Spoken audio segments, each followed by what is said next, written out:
preguntáis a vuestros compañeros en clase si están siguiendo la clase más o menos bien y la respuesta va a ser que sí. A lo mejor no al 99,9999, pero al 99% está siendo fiable, ¿vale? Entonces, todo esto va convergiendo.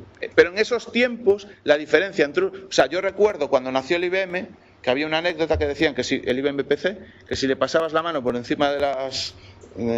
sin haberte descargado de estática, le pasabas la mano sin tocarlas encima de las pastillas de RAM y las pastillas RAM reventaban, se estropeaban por estática. Hoy evidentemente tocamos el chip, cogemos tal, forzamos dentro y este ordenador no se estropea. O sea, todo esto va convergiendo. Cada vez más este equipo se acerca al ámbito industrial siendo doméstico y lo industrial pues también se rugeriza, evidentemente, pero lo doméstico va convergiendo hacia lo industrial, porque al final, sin querer y subliminalmente nos estamos acercando. Repito, Windows CE, por ejemplo, cada vez es un sistema operativo más cercano al tiempo real. Se empezó para multimedia, pero ya sabéis que hay coches que llevan el sistema entertainment, infotainment del coche hecho con Windows CE. ¿Os digo una marca? BMW. El sistema de infotainment del Serie 7 está hecho con Windows CE, con colaboración con Microsoft. Vale, evidentemente aún no se controla el motor, aún no se controla la inyección con Windows CE, pero no sería imposible, es viable. Es decir, Bosch a día de hoy a lo mejor no utiliza ese sistema operativo, pero ya cada vez más estamos cerca de poder utilizarlo. Es decir, que todo, con esto simplemente quiero decir que todo va convergiendo, y que esa distancia cada vez se hace más corta. De hecho, cada vez hay más fabricantes de, lo anticiparé luego, soft PLC, PLCs hechos sobre sistema operativo. No hardware, sino hechos en software, como programas que corren desde un determinado sistema operativo. Bueno, pero vamos a la historia, vamos a empezar cómo nació esto. Vale, entonces, bien, os he hablado de lo que es tiempo real y de lo que es ambiente industrial. Me queda por hablar secuencial. Este equipo de control, como vamos a ver más adelante, nació y surgió un poco por inquietud de una multinacional que es General Motors. Este equipo, el inventor, el señor Richard Morley, lo creó bajo una petición o solicitud, digamos, de una empresa fabricante de automóviles que conocéis, supongo, General Motors, ¿no? Bien, ¿qué tipo de control se hacía cuando este equipo no existía? Bueno, evidentemente las fábricas de automóviles, yo os he contado que son procesos eminentemente secuenciales. Son plantas de ensamblaje y, aunque tienen, por supuesto, control de procesos continuos, mayoritariamente son plantas donde el trabajo es de tipo secuencial, ¿vale? Ya hemos hablado de la diferencia entre continuo discreto, secuencial, Bueno, pues en ese momento el control, cuando no existía este equipo, el control se hacía, hace muchos años, me estoy ya un poco anticipando a lo que va a venir las transparencias siguientes, se hacía por medio de lógicas cableadas, vamos a llamarlo así. Antes de existir la electrónica se utilizaban, pues por ejemplo, los contactores y los relés, y sabéis que con contactores y relés se puede hacer una puerta I, se puede hacer una puerta O, se puede hacer un circuito de enclavamiento, un marcha-paro o un paro-marcha, un circuito que tiene un enclavamiento, seguramente lo habéis visto, a lo mejor en alguna práctica de motores, ¿verdad? Habéis hecho un circuito marcha-paro con contactores y relés, bueno, pues era lo que se llamaba los tiempos de la lógica cableada electrotécnica. Vale, casi todo se hacía con... Y entonces, bueno, ¿existía control industrial de procesos discretos, secuenciales? Sí, pero se hacía con grandes cuadros de armarios de control, pues donde había relés. Para que os hagáis una idea de las dimensiones, simplemente os voy a decir que un autómata de gama media, hoy gama media, hace unos años a lo mejor lo vendían como gama alta, puede tener una memoria de algo así como... Vamos a decir 16K, simplemente, 16K, para datos binarios. Sabéis la memoria que tiene este ordenador, no voy a hablar de lo que tiene hoy un ordenador ofimático, pero en los autómatas programables, por ciertas cuestiones, la memoria de ellas se hablaba en K. Hoy ya tienen megas también, pero no hace mucho se hablaban de computadores PLC o autómatas programables que tenían K, 16K. Solo os voy a decir que cada bit de esa información que se llamaban marcas, o un determinado fabricante o memoria, representa un relé en un cuadro antiguo de lógica cableada. Luego, si os hablo de 16.000 relés, os podéis imaginar el caos que se podría hacer de... O sea, pensar en un autómata con un equipo más pequeño que este aparato y pensar en un armario donde hubiera 16.000 relés, pues más o menos con la superficie horizontal de cada relé sería como esto.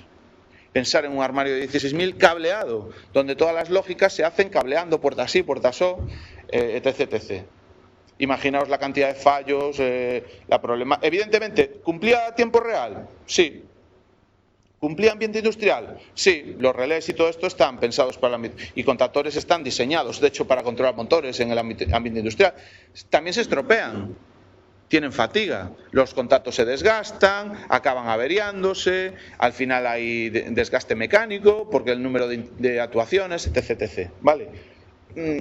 Pero digamos que inherentemente sea el control que se hacía, basado en relés. Por supuesto había relés temporizadores para tener tiempos, había sistemas que contaban de forma mecánica. Ya os imagináis el contador del coche, los que había antes en los coches, los que no eran digitales, era un sistema mecánico de contaje de kilómetros, ¿no? De cuenta kilómetros.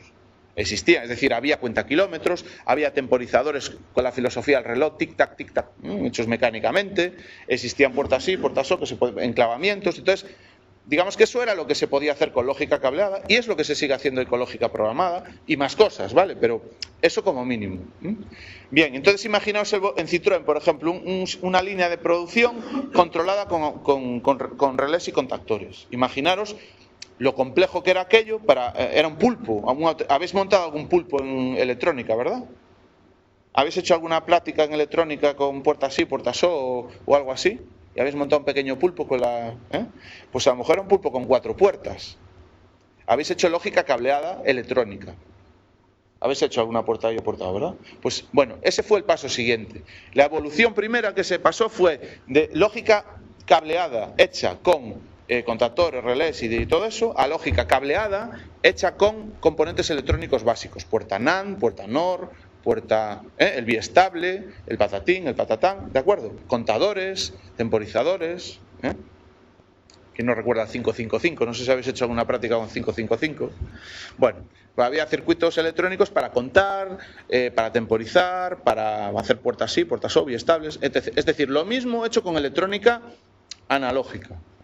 ¿Vale? Y se sustituía, y eso ya fue un cambio, se sustituía pues el relé y el contactor y todo esto por relés de estado sólido. Ventajas, pues en principio el relé de estado sólido no tiene desgaste mecánico, es electrónico, es un tema de, ¿sabes?, de las uniones PN y NP, con lo cual ahí no hay desgaste, se seguía haciendo por cableado, pero en principio ya la introducción de la electrónica en ese tema fue importante, supuso una revolución. Pero la verdadera revolución fue cuando alguien le planteó a este señor, no se podría, y había computadores ya, pero los computadores que se programaban en C, pues hablo de los años 70, 80, a lo mejor los lenguajes de programación eran COBOL, C, no sé, Pascal, por decir alguno, o Modula, o bueno, lenguajes de programación de alto nivel, es decir, la informática iba por otro mundo, el mundo de los informáticos. ¿Y quién llevaba estos controles? ¿Os imagináis quiénes estaban en las plantas llevando el control de procesos? ¿Qué categoría tenían? ¿Quiénes eran? Ingenieros. ¿Os imagináis ingenieros programando en relés y en lógica? ¿Es el trabajo de un ingeniero de los años 70? ¿Qué opináis? Pues va a ser que no. ¿Quién hacía los automatismos en el mundo industrial? Fijaros cómo vienen las cosas, para que entendáis un poco la evolución. Pues los electricistas. La evolución, es decir, estas cosillas, las empezaron a tomar de la mano los electricistas. O si queréis FPs, formación profesional, hasta ahí llegamos, ¿vale? Pero no los ingenieros. Hombre, estarían y en procesos muy complicados diseñarían. Pero al final el mantenimiento, la ejecución, la instalación, y aún hoy en día los cuadros, los armarios y todas esas cosas, aunque es bueno que un ingeniero sepa hacerlo, al final quienes los trabajan y quienes los día a día los viven, y aún sigue ocurriendo hoy, son gente, digamos, del mundo de la FP, electricidad, venidos a más, si queréis hasta ingeniero técnico, vamos a lo que era hoy el ingeniero técnico, ¿vale? Con esto quiero decir, ¿y qué lenguaje de programación sabían esos señores? No eran informáticos, ¿verdad? Sabían el lenguaje de los contactos, la puerta I, la puerta O, ¿vale? Y de hecho en Estados Unidos lo que sabían era programar en contactos. ¿Sabéis cómo se hace un esquema de contactos? ¿Lo habéis hecho alguna vez?